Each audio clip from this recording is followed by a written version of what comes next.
Joined now by former Canadian national team player and Michigan alum, Jevohn Shepherd. I'm not too certain that 6'4" style of play is going to work today.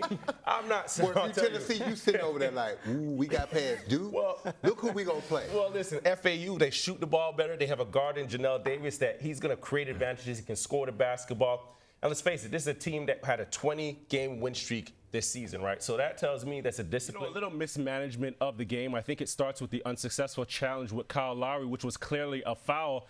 And when Maxi's on the floor with the basketball, maybe you call the timeout. You're not as apprehensive if you have both makers. They've got to rejig that math there. And I get it, right? Nikola Jokic, we're talking about a two-time MVP. We're talking about a finals MVP. And he's playing some really good basketball. But when you start talking about Shai Gilgeous-Alexander and what he's doing, you got to look at the full. Should have thrown 2 books at him, right? And the thing with Draymond, he's becoming a distraction to his team right now. And he's hurting himself, hurting his pockets. I think with play like this, it's telling me that right now he's going through something. I think AD did a tremendous job tonight, just coming out, being aggressive, establishing himself early. And what I really like is that he was really dynamic in those mid-pick-and-roll situations, catching the basketball, attacking, making passes, making plays. And here you see slip the screen and attacking, just punching it. Simply put, right? Everybody wants, at the next level, wants to play in space. Here's a guy that can eat up space, and he's going to attract to, it doesn't matter what level he's playing at. Everybody wants to shoot the 3 ball. When you attract 2, what happens on the backside? You're playing 4-on-3. Thank you. Now that ball's swinging, you can get to the 3s that you want. All these advanced analytics, you can get to them. But at 7'4", 300 pounds, attracting 2 defenders, there you go. Play 4-on-3, shoot all the 3s. Guys, guarding their yard. I love what you just said. Just guarding their yard. Yep. Man-to-man matchup.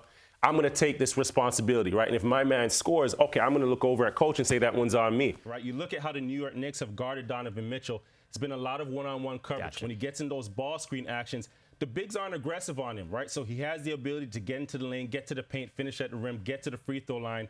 And then in the open court, he's just been getting up and down, right? Game 1, he had 38 points. Game 2, 17 points and 13 assists. So he's been creative. So I expect you're playing in the Garden, Spike Lee sitting on the sideline. Getting out and running helps you, but also in the half court, if you're going to get a bit more ball screen action with Burns and try and draw him out, because he's going to do one of 2 things. He's going to be the drop coverage under the basket, or if you get him away from the basket, now you're going to be able to, the guards are going to be able to get as well. And on the ball screens, he's probably one of the only bigs in the tournament that you actually see. He's at the line of the screen. And he's hard showing. He's getting out to half, and he's forcing the ball handler to half.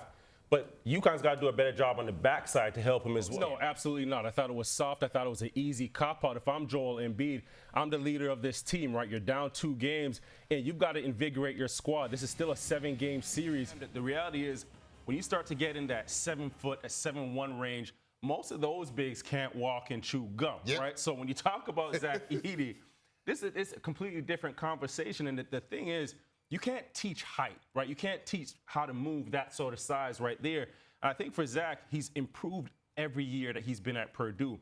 The biggest thing that hurts him right now is the fact that he's a 4-year guy, and he's going to be, to their favor, right? You guys got to understand, you've got to get out and run. You've got to use your athleticism. You got to get to the big man down low. And again, to your point, Sam, establish him inside again. And guys, just be ready. Just have fun. Yeah. Shoot the basketball. Score the ball. One thing we do know is the Boston Celtics, they're not going to be evaluated on their regular season. You look at the last 3 seasons, they've been a top 2 team in the East. And they're off to a great start this year, right? One of the best teams shooting the basketball from 3 makes and takes.